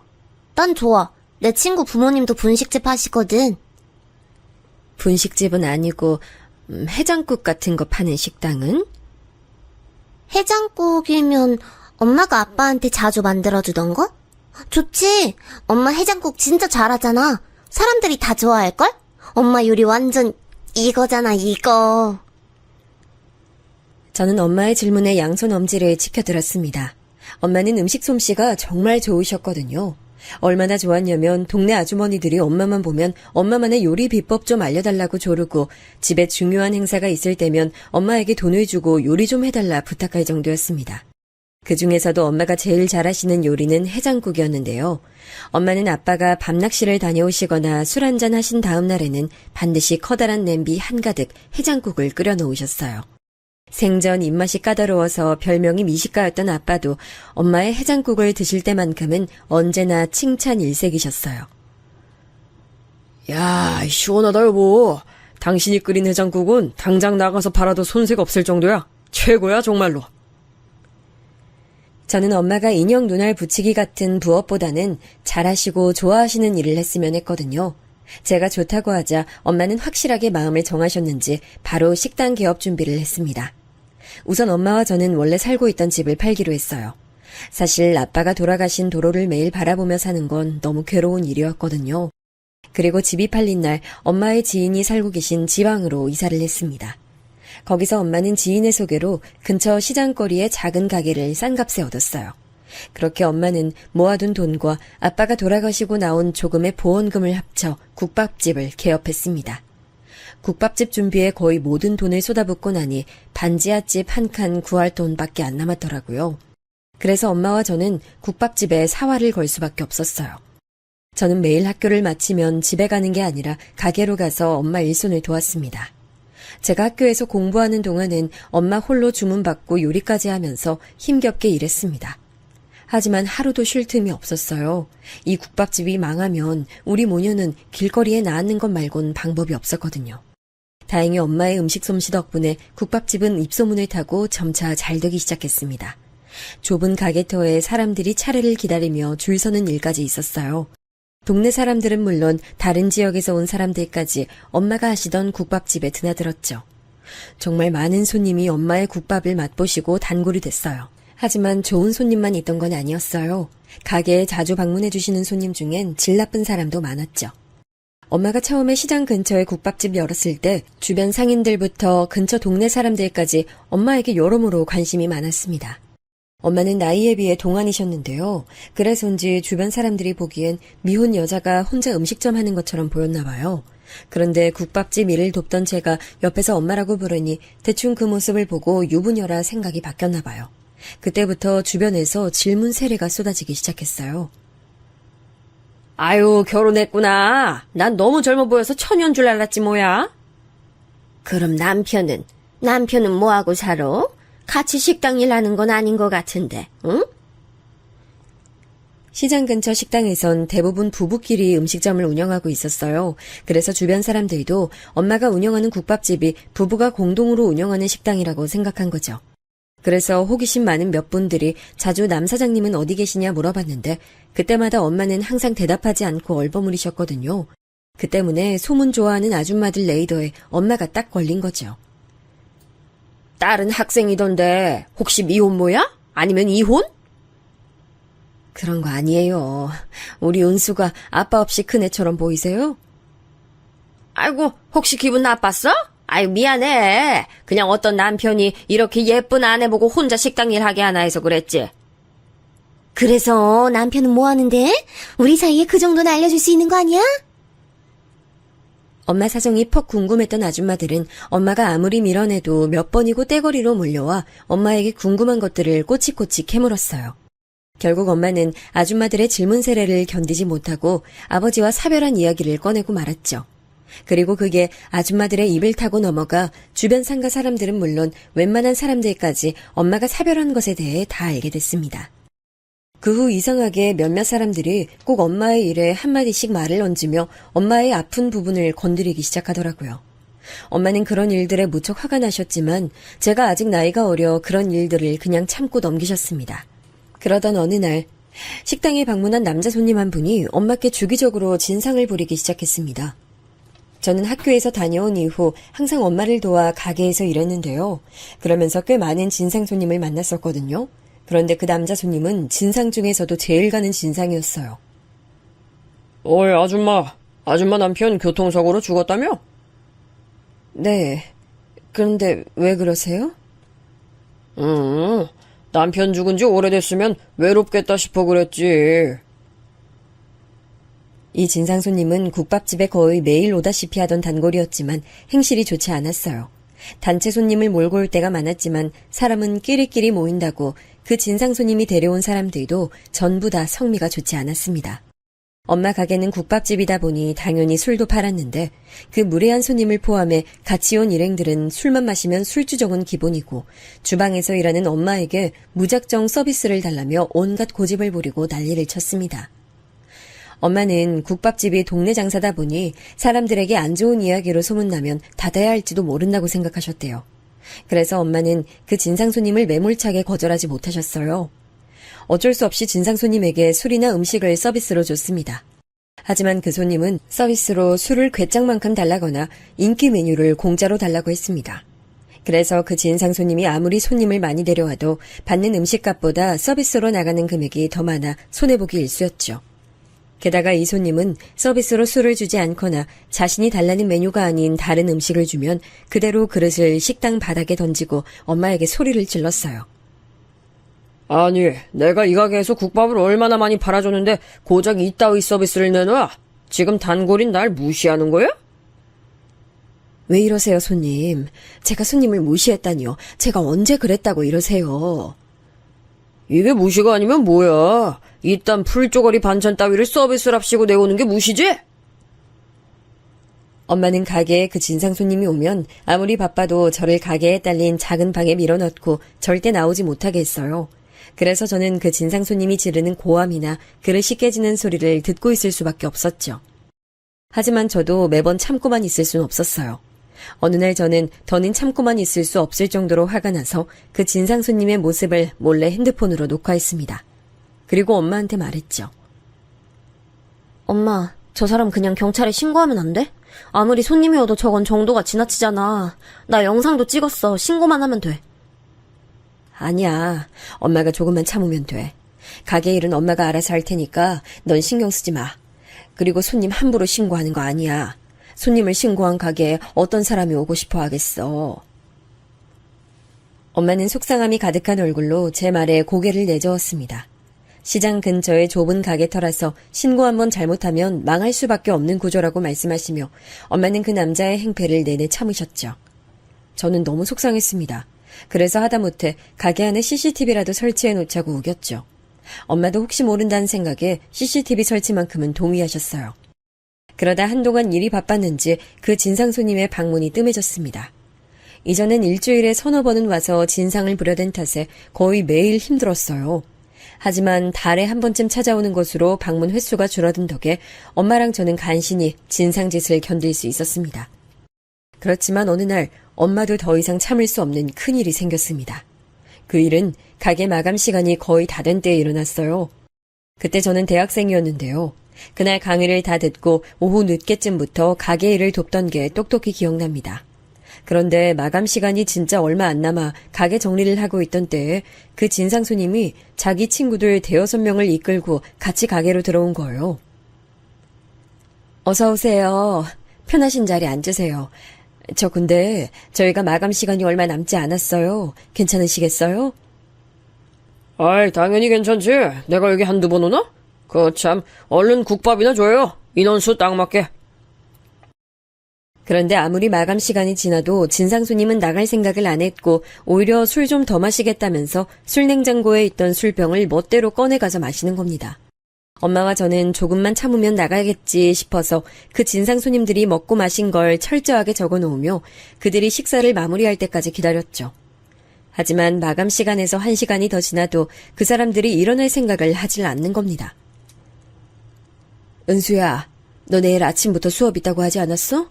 먼저 집 들어가. 엄마가 가게 정리하고 들어갈게. 싫어. 저 아저씨들이 엄마한테 해코지라도 하면 어떡해. 나 그냥 여기 있을 테니까 같이 기다리자. 아휴, 그럼 엄마가 가서 말해보고 올게. 잠깐만 기다려봐. 엄마는 자기가 기다렸다가 가게 문을 닫을 테니 저보고 들어가라고 했지만 저는 엄마를 혼자 둘 수 없었어요. 제가 곁에 있겠다고 하자 결국 손님에게 가서 직접 마감 시간이 다 됐다고 말했습니다.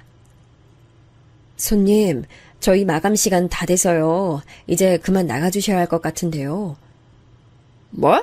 들어온 지 얼마나 됐다고 벌써 마감 시간 끝났다고 그래? 그리고 무슨 식당이 손님한테 나가라 말라 해? 그럼 이 남은 음식 다 어떻게 하라고? 남은 음식 제가 다 포장해 드릴게요. 집에 가서 데워 드셔도 맛 괜찮을 거예요. 참나 됐수다. 뭐 얼마나 대단한 음식이라고 집까지 싸가서 먹으래. 남편 죽어서 과부된 년이 만든 음식 좀 팔아줬더니 손님 귀한 줄을 모르고 내가 과부년이 만든 음식 더러워서 안 먹는다. 그 진상은 그렇게 화를 내더니 자신이 먹던 국밥 뚝배기를 그대로 들어 엄마에게 남은 국밥을 부어버렸어요. 엄마는 갑자기 국밥을 뒤집어 쓰고 놀라서 비명을 지르셨죠.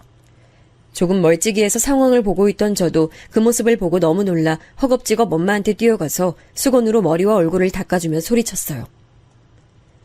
지금 뭐 하는 짓이에요? 안 먹으면 안 먹는 건지 왜 음식을 사람한테 뒤집어 엎어요? 이건 또 뭐야? 어린 게 어디서 어른한테 대들어? 너희 내가 누군지 알아? 내일부터 여기서 장사 못하게 해줄까? 저는 너무 화가 나서 진상 손님에게 다시 한마디 하려고 했습니다. 그런데 엄마가 제 팔을 잡고 하지 말라는 식으로 고개를 젓는 거예요. 그리고 사과할 가치도 없는 그 진상 손님에게 미안하다고 사과를 하셨습니다. 기분 상하게 만들어 죄송합니다. 손님, 오늘 음식값은 받지 않을 테니 그만 노여움 푸시면 안 될까요? 내가 지금 고작 몇 푼 안 하는 음식값 받자고 이러는 줄 알아? 이 옆에 내가 장사에 기본도 안 돼 있구먼. 음식 맛 좀 괜찮다고 손님한테 이따위 푸대접해도 되는 줄 아나 보지? 아닙니다, 손님. 제가 잘못했습니다. 잘못했어요. 엄마는 본인께서 잘못하신 일도 아닌데 연신 고개를 숙이며 진상 손님에게 사과했습니다. 엄마가 허리를 굽혀가며 거의 30분 넘게 사과를 하자 그때까지 계속 언성을 높이던 진상 손님이 그제야 피식 웃고 엄마에게 삿대질하며 말했습니다. 그래, 당연히 이렇게 나와야지. 아니, 손님 보고 나가란 식당이 어딨어? 내가 정말 기분 나빴는데 한 번만 봐주는 거야, 어? 당신 과부라고 봐주는 것도 한계가 있지. 딸년 교육도 앞으로 잘해. 한심하게 남편 잡아먹은 여편네 주제. 내가 오늘 좋은 일이 있어서 딱 한 번만 봐준다. 에이, 더러워서. 진상 손님은 엄마를 보고 비웃듯이 웃더니 가게 바닥에 침을 뱉고 자기 일행들과 같이 식당을 떠났습니다. 저는 그가 그렇게 말하는 동안 너무 억울하고 분해서 눈물이 났어요. 엄마가 뭘 잘못했다고 그런 소리를 들어야 하나요? 저 하나 잘 키우려고 노력하신 것밖에 없는 엄마한테 그딴 소리를 하다니요. 게다가 진상 손님이 그렇게 말하고 엄마에게 국밥을 부어버릴 동안 그 진상 일행 중 어느 한 사람도 그 사람을 말리지 않았어요. 오히려 재밌는 구경이 났다는 듯 웃고 수군거렸습니다. 그 사람을 알려면 친구들을 보라더니 그 말이 딱 맞더라고요. 모두가 소름 돋을 정도로 그 진상 손님과 똑같은 사람들이었습니다. 저는 수건으로 엄마의 머리와 몸을 대충 닦아주고 잠시 쉬게 했어요. 제가 주변 정리를 하는 동안 엄마는 힘이 다 빠진 것 같은 얼굴로 멍하게 의자에 앉아 계셨죠. 엄마와 가게를 나올 때 엄마는 많이 놀라셨는지 제대로 걷지도 못하셨어요. 저는 엄마를 조심히 부축해서 집으로 돌아갔습니다. 다행히도 시간이 많이 지나 국밥이 식어 있었기에 엄마는 화상을 입거나 크게 다치진 않았어요. 하지만 그날 엄마는 마음에 큰 상처를 많이 받았던 것 같습니다. 제가 다음날 가게를 좀 쉬는 게 어떻겠냐 물었더니 엄마는 힘없이 그러겠다고 하시더라고요. 엄마가 가게를 쉬겠다고 한 건 그날이 처음이었어요. 그동안 엄마는 국밥집을 시작하고 단 하루도 쉬지 않으셨거든요. 제가 아무리 쉬라고 말씀을 드렸어도 말이에요. 그런데 그 일이 있고 나서는 가게를 일주일 동안 쉬셨습니다. 그 일을 겪고 저도 정말 울분을 느끼고 답답함에 가슴을 쳤는데 그런 수모를 겪으신 엄마는 얼마나 더 힘드셨겠어요. 쉬는 동안 엄마는 방에 종일 누워만 계셨어요. 제가 방에 온종일 누워 계시는 엄마가 걱정되어 조심스럽게 다가가 보면 울고 계신 적도 많았어요. 생각해보면 엄마는 제가 중학교 때부터 대학교를 졸업할 때까지 국밥집을 하셨으니 10년 동안 가게를 운영하신 건데 그동안 그 무례한 손님 때문에 얼마나 힘드셨을지 생각하니 마음이 너무 아팠습니다. 그래서 저는 조심스럽게 엄마한테 말씀드렸어요. 엄마, 이제 그 국밥집 그만하고 다른 일 하는 게 어때? 난 따로 아르바이트 하면 되니까 걱정하지 말고. 이 나이에 무슨 다른 일을 해. 국밥집 말곤 할 수 있는 일도 없는데. 아니야, 찾아보면 분명히 다른 일 있을 거야. 뭐 그건 차차 생각하고 우리 기분 전환할 겸 여행 다녀올까? 생각해보니까 우리 근 10년 동안 어디 놀러 간 적도 없잖아. 응? 엄마. 그러게. 네 아빠 그렇게 가고 어디 여행 한 번을 안 다녔네. 응. 그러니까 같이 어디 여행이라도 가자. 엄마 가고 싶은 곳이면 난 어디든 좋아. 그렇게 저는 대학교 방학 기간에 맞춰 가게 문을 닫고 엄마랑 며칠간 국내 여행을 떠났습니다. 그동안 엄마랑 맛있는 것도 먹고 쉬다 보니 엄마 얼굴에도 다시 웃음꽃이 피시더라고요. 여행지에서 엄마와 이것저것 많이 사고 사진도 많이 찍었습니다. 한 번도 엄마랑 여행다운 여행을 다녀온 적이 없어서 더 열정적으로 여행을 즐겼어요. 그 후 여행에서 돌아온 저는 엄마와 찍은 사진을 보며 여행지에서 있던 일들을 다시 생각하고 있었어요. 그중에 엄마가 분위기 있고 예쁜 옷가게에서 했던 말이 떠올랐습니다. 아유, 은수야, 이 옷 좀 봐봐. 옷들이 어쩜 이렇게 다 고운지 모르겠네. 매일 이런 예쁜 옷만 입으면 너무 좋겠다. 그러기만 하면 다른 소원이 없겠어.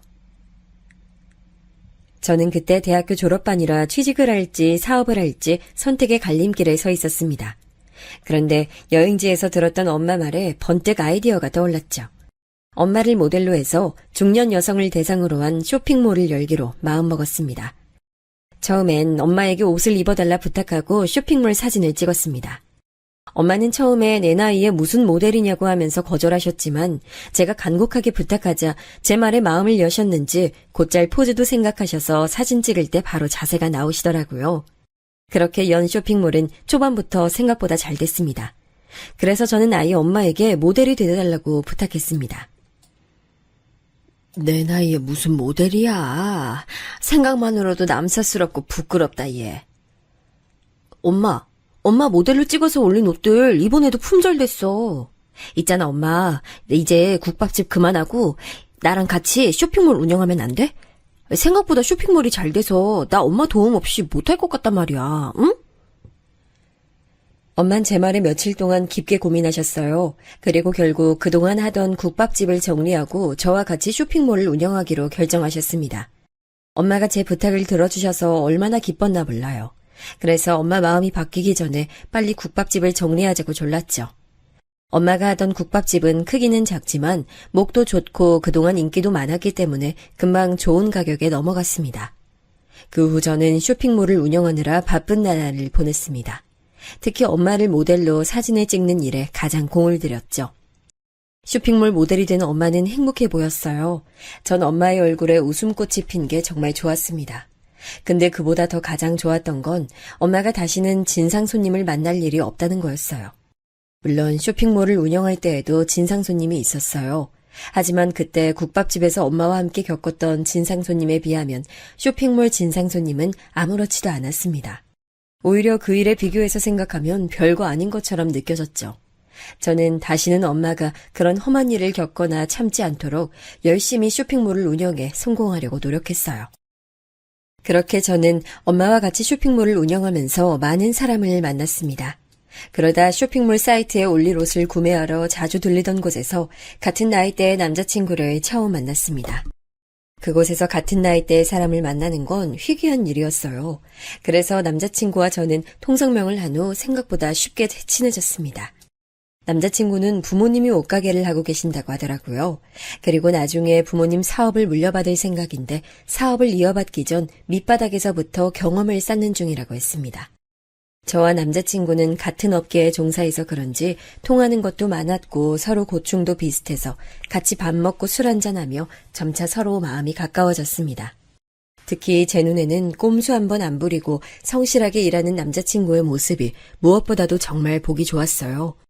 저는 보통 새벽에 나가 물건을 떼왔는데요.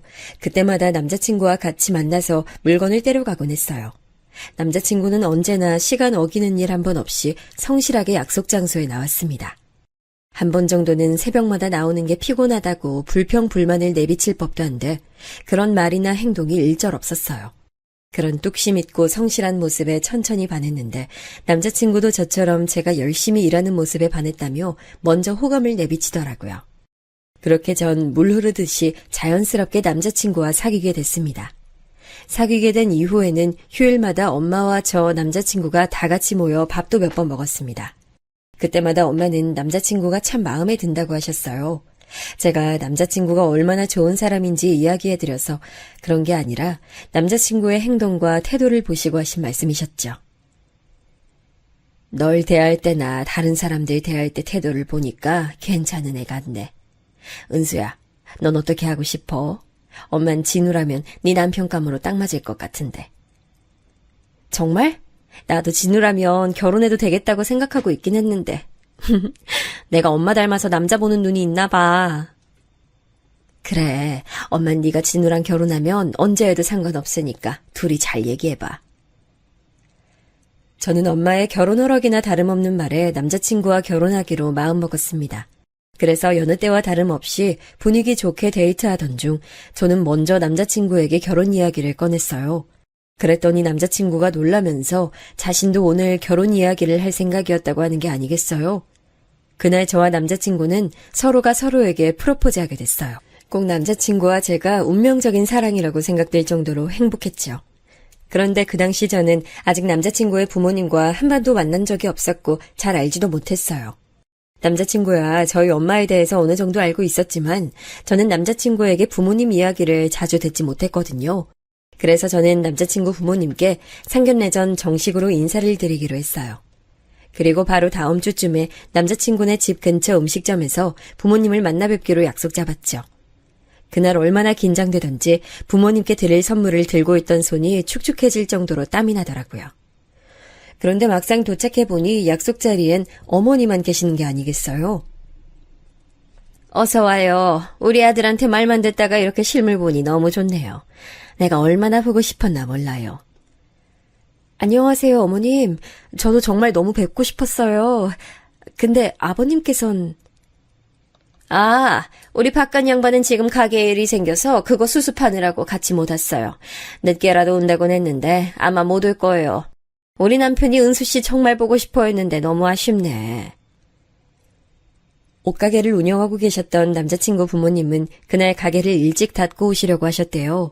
그런데 약속 장소로 오시던 도중에 갑자기 급한 일이 생기시는 바람에 남자친구의 아버지께서는 일을 수습하러 가셨고 남자친구의 어머니께서만 약속 자리에 나오셨던 거예요.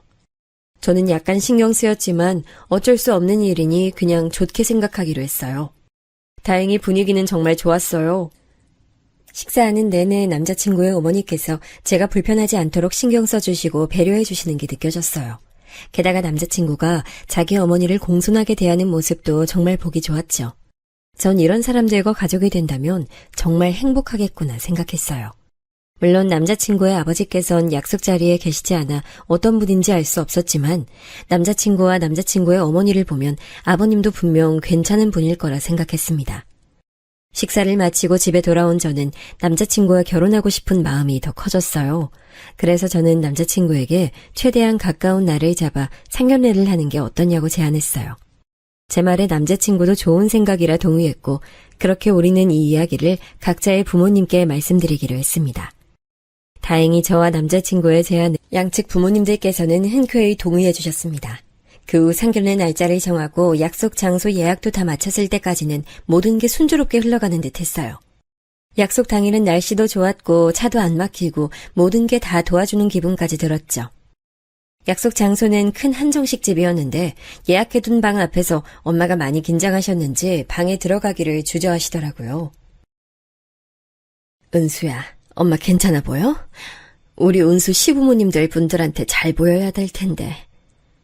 엄마, 난 그 나이 때에 엄마만큼 예쁜 사람 본 적이 없어.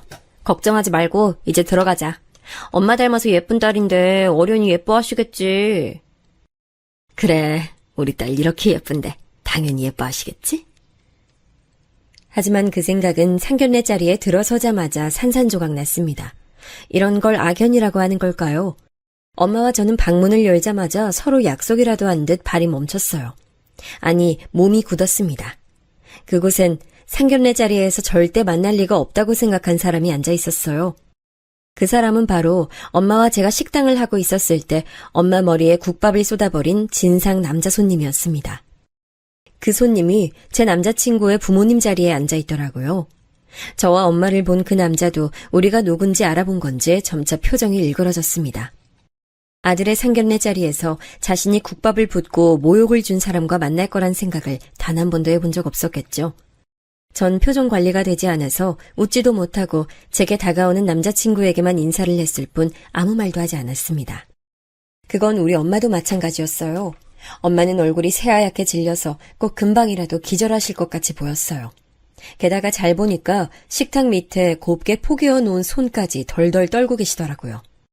제 표정과 엄마 표정이 안 좋은 걸 눈치챈 남자친구가 입모양으로 뭐라 말 걸었지만 눈에 잘 들어오지도 않았습니다. 싸늘한 시선으로 남자친구의 아버지인 진상 손님을 지그시 보고 있었는데 제게 남자친구 어머니가 먼저 말을 거시더라고요. 처음 뵙겠습니다, 사부인. 오시는데 불편함은 없으셨어요? 은수 씨도 그때 보고 이렇게 다시 보니까 더 반갑네. 이쪽은 우리 바깥 양반이에요. 그때 못 봤으니까 지금 처음 보는 거네? 아니요. 아무리 생각해도 처음은 아닌 것 같은데요.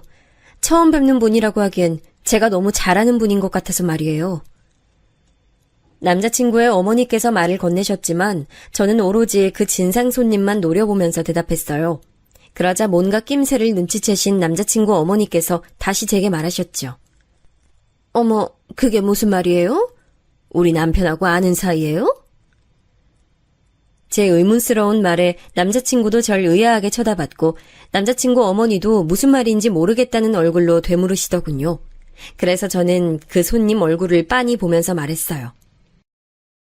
네, 아는 사이죠. 아주 많이 말이에요. 이보세요. 혹시 저만 놀란 거 아니죠? 제가 보기엔 그쪽도 꽤 많이 놀라신 것 같은데 세상 참 좁네요. 여기서 이렇게 뵙게 될 줄은 몰랐는데. 그게 무슨 말인지 난 잘 모르겠는데.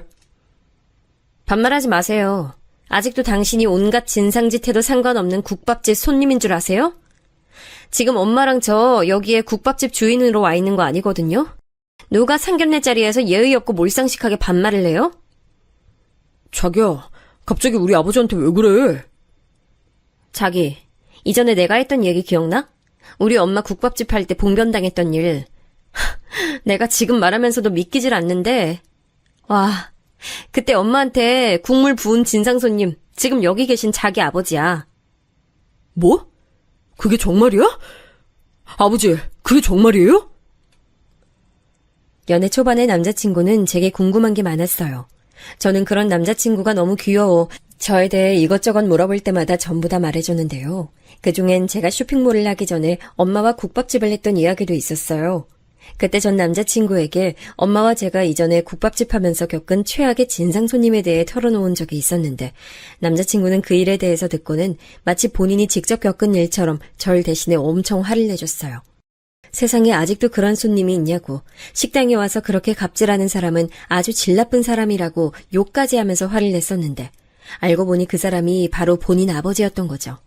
그러니 제 말을 듣고 얼마나 당황했겠어요. 남자친구가 당황하는 사이 그 진상이 다시 입을 열더라고요. 아니, 지금 시간이 얼마나 지났는데 옛날 일을 끌어오나? 젊은 사람이 옛날 일은 과거에 묻어두고 현재를 봐야지. 그리고 내가 그랬던 건 다 이유가 있어서 그랬던 거잖아. 이유요? 가게 마감 시간이 넘었으니 이만 나가달라고 했던 게 잘못이에요? 그게 사람 머리에 국물 부어버릴 만큼 잘못이에요? 그리고 옛날 일이라고요? 우리 엄마는 아직도 뚝배기만 보면 흠칫 놀라요. 그 옛날에 당신이 머리에다 국물 부어버린 탓이에요. 그리고 과부가 만든 음식은 더러워서 안 먹는다고 우리 엄마한테 막말도 했잖아요. 그 말에 얼마나 상처받았는지 아세요? 그게 사람이 할 말입니까? 저 이 결혼 못해요. 아니, 안 해요. 세상에서 가장 증오스러운 사람을 시아버지로 모시고 살 수 없어요. 엄마, 가자. 저는 말을 끝내고 엄마 손을 잡고 일으켰습니다. 우리가 나가려고 하자 남자친구 아버지인 그 진상이 한마디를 안 지고 말하더라고요. 에이씨, 차라리 잘 됐네. 저런 싹수 없는 며느리 나도 우리 마누라한테도 필요 없어. 그리고 딸은 어미 팔자 담는다는데 괜히 결혼시켰다가 우리 진우 일찍 죽기라도 하면 어떡해? 에이, 재수가 없으려니 원. 나도 너네 같은 사돈 필요 없어요. 뭐? 당신 지금 말 다 했어? 저는 그 말을 듣고 정말 꼭지가 돌아버리는 것 같더라고요. 그래서 당장에 뺨이라도 한 대 때리려고 고개를 돌렸는데 그보다 먼저 엄마가 밑반찬으로 나온 깍두기 그릇을 들어올리는 게 아니겠어요? 그리고 엄마는 그 그릇을 바로 그 진상 남자 머리에 부어버렸습니다. 에이, 이게 뭐한 짓이야? 너 미쳤어? 네가 뭔데 감히 내 딸 팔자가 이러니 저러니 떠들어. 과부라고 과일씨하고 손 한 번 잡자며 추근거리고 내 엉덩이에 손이나 대던 놈이 뭐가 어째고 저째? 어떻게 그 세월이 지났는데 그 나이 먹고 입 놀리는 게 이전이랑 다를 바가 없는지. 네 아들 팔자도 눈에 훤하다 훤해. 이런 무식하고 쌍스러운 집은 내 쪽에서 먼저 사양이야. 내 금쪽같이 귀하게 키운 딸 너 같은 집에 보낼 것 같아? 너희가 아무리 매달려도 내 딸 절대 안 보내. 엄마의 고함에 남자친구의 어머니도 놀란 건지 버벅거리며 말씀하시더라고요. 어머머, 아니 옛날에 무슨 일이 있었는지 잘은 모르겠지만 지금 너무한 거 아니에요? 무슨 말을 그렇게 해요? 서로 마음 상한 일이 있으면 차분히 말하면서 풀어나가야지. 먼저 싹수도 없다 재수도 없다 막말한 게 누군데요? 그리고 너무하다고요? 지금 너무한 사람이 누군데요? 우리 엄마 10년 넘게 괴롭혀놓고 지금도 짐승만도 못하게 말하는 사람이 너무한 거죠? 아이, 이게 얼마짜리 옷인지는 알아? 내가 너희들 다 고소할 거야, 알겠어? 저는 엄마한테 손 찍어 마려고 일어나는 그 사람의 앞을 가로막아서며 소리쳤습니다. 그깟 옷 얼마나 한다고. 고소하려면 해요. 다 보상해 줄 테니까. 근데 우리도 그냥 넘어가진 않을 거예요. 그때 당신이 가게에서 진상 부린 거 CCTV 영상으로 다 남아 있어요. 우리도 그걸로 당신 고소 진행할 테니까 어디 한번 법대로 해보자고요. 그렇게 소리친 저는 남자친구에게 인사도 하지 않고 엄마와 같이 나왔습니다. 남자친구는 저를 잡으려다가 자기 부모님이 소리 지르는 걸 듣고 제게 나중에 연락하겠다고 하고 식당 안으로 들어가 버렸죠. 저는 그대로 엄마를 모시고 차에 올라타 집으로 돌아왔습니다. 엄마는 거기서 그 인간을 만날 줄은 몰랐다고 하면서 속상해하셨어요. 저도 기대했던 모든 게 산산조각이 난 것 같아 너무 슬프고 속상했습니다. 하지만 그것과 별개로 할 일이 남아있었죠. 저는 집에 도착하자마자 옛날에 제가 촬영했던 그 진상 영상은 물론이고 가게에 달아놨던 CCTV 영상까지 모조리 찾아 고소할 준비를 했습니다. 그쪽에서 저와 우리 엄마를 고소하든 말든 그건 중요한 일이 아니었어요. 이전엔 고소하지 못한 이유가 있었지만 지금의 저로선 참을 이유가 없었으니까요. 이날 밤 저는 남자친구에게 우리 결혼은 다시 생각해보자고 문자를 했습니다. 사실 다시 생각해보자고 했지만 저는 여기서 남자친구와 제 연은 완전히 끝이라는 걸 느끼고 있었습니다. 남자친구는 제 문자를 받고 제 집 앞으로 찾아왔지만 전 만나지 않았죠. 아직 사랑하고 있었지만 얼굴을 보면 그 무례한 아저씨의 얼굴이 떠올라 너무 괴로웠어요. 제가 만나주지 않자 끊임없이 전화를 걸었습니다. 한참 고민한 끝에 저는 대화로 인연을 정리하는 게 맞다 판단했어요. 그래서 전화를 받았습니다. 하지만 통화는 정말 실망스러웠어요. 저는 남자친구가 우리 결혼에 대해 이야기할 줄 알았지만 그는 결혼을 다시 생각해보자 했던 제 말보다 다른 말이 더 중요했나 봐요. 은수야, 그런 일이 있었다면 나와의 결혼을 다시 생각해볼 수 있지. 나 네 마음 다 이해해. 근데 나 정말 궁금해서 물어보는 건데 그게 정말 우리 아버지가 맞아? 너 지금 그게 궁금해서 나한테 연락한 거야? 그래, 궁금하긴 하겠네. 그럼 내가 영상 하나 보낼 테니까 그거 보고 너 스스로 판단해. 전화를 끊고 저는 그간 남자 진상이 저와 엄마를 괴롭혔던 행적이 담긴 영상들을 보냈습니다. 웃기게도 그 영상을 본 뒤로 제게 더 이상 연락하지 않더군요. 그 아저씨의 얼굴이 아주 선명하게 나온 영상으로 보냈으니 할 말이 없어진 것이겠죠. 그러다 몇 달 뒤 다시 연락이 왔습니다. 제가 보낸 고소장을 받고 합의를 원한다는 연락이었어요. 제가 별다른 답을 하지 않자 직접 우리 집으로 찾아와 엄마에게 남자친구가 무릎 꿇고 사과했습니다. 제가 부모님 대신해서 사과하겠습니다. 마음에 차지 않으시겠지만 몇 번이고 무릎 꿇고 빌게요. 제발 고소 취하해 주시면 안 될까요? 왜 자네가 나한테 미안해하고 대신 사과를 하나? 당사자는 뭐하고? 직접 와서 사과하기 전엔 고소 취하는 절대 없어. 그럼 제가 아버지 모시고 올게요. 그리고 사과드릴게요. 그러니까 제발 절 봐서라도 한 번만 고소 취하해 주시면 안 될까요? 됐어. 난 더 할 말 없으니 돌아가게. 엄마의 단호한 말에 남자친구는 아무런 소득도 없이 돌아갔습니다. 그리고 며칠 뒤 정말로 자기 부모님이랑 같이 우리 집을 찾아오더라고요. 그 진상 아저씨는 집 앞에서 우물쭈물하다가 본인 아내가 얼른 들어오라 타박하니 그제야 집 안으로 들어오더군요. 남자친구 어머니 표정을 보아하니 한바탕 말싸움이라도 했나 봐요. 아무래도 과부라고 사람 괴롭히고 무시하던 인간이 자기 남편이라는 게 부끄러웠나 보죠. 그날은 제가 아무것도 몰라 실례했습니다. 많이 기분 상하셨죠? 저희 남편도 그날 일 많이 반성하고 있답니다. 여보 뭐해? 얼른 사과드리지 않고. 남자친구 어머니와 남자친구가 그 아저씨의 등을 떠미니 그 사람은 머뭇거리다 한마디 했습니다. 그땐 내가 미안했습니다. 하지만 그때 나한테 그런 식으로 말하니까 나도 모르게 열이 받아서 그랬던 거지 나쁜 뜻은 아니었습니다. 뭐라고요? 지금 그게 사과하는 태도예요? 나쁜 뜻은 없긴 뭐가 없어. 이게 무슨 엎드려 절받기도 아니고. 그딴 소리 할 거면 당장 가요. 꼴 보기 싫으니까 당장 돌아가. 엄마는 아저씨의 사과 같지 않은 사과에 머리 끝까지 화가 나셨어요. 하지만 남자친구의 부모님이 사과를 받아줄 때까지 가지 않겠다고 거실에 앉아서 버티는 거예요. 그 모습을 본 엄마는 그들에게 굵은 소금을 가져와 한바탕 뿌려댔습니다. 온 힘을 다해서 뿌려대는 소금 맛을 보곤 그들은 그제야 비명을 지르며 집을 뛰쳐나갔습니다. 당연히 고소를 취하하는 일도 없었죠. 사실 고소는 아직 진행 중인데 명예훼손죄, 모욕죄가 합쳐져서 벌금이 크게 나올 것 같습니다. 기록도 남을 거라고 봐요. 저는 남자친구 부모가 어렵사리 얻은 기회를 이런 식으로 날려먹은 것에 기가 찼습니다. 그런 부모 밑에서 남자친구가 어떻게 성실하게 자랐는지 의문스러울 정도였어요. 어쩌면 남자친구에게도 제가 모르는 나쁜 면이 있었던 건 아닐까 하는 생각도 듭니다. 어쨌든 그날 이후로 연락은 물론 연도 완전히 끊어졌습니다. 들리는 바로 남자친구는 일하던 곳을 그만두고 다른 곳으로 가버렸다고 하더라고요. 이제 안부는 더 알고 싶어도 알 길이 없게 됐어요. 하지만 속이 홀가분해요. 아무리 사랑하는 남친이라 할지라도 저는 우리 엄마에게 그렇게 나쁜 짓을 한 사람을 시부모로 모시고 살 순 없으니 차라리 이렇게 연이 끊긴 게 다행이라고 생각합니다. 엄마는 한바탕 앵마기한 셈 진짜고 하면서 다시 쇼핑몰 모델 일에 집중하고 계세요. 제가 넌지시 기분은 어떠냐 여쭤보니 엄마께선 시원하고 속상하다고 하시더군요.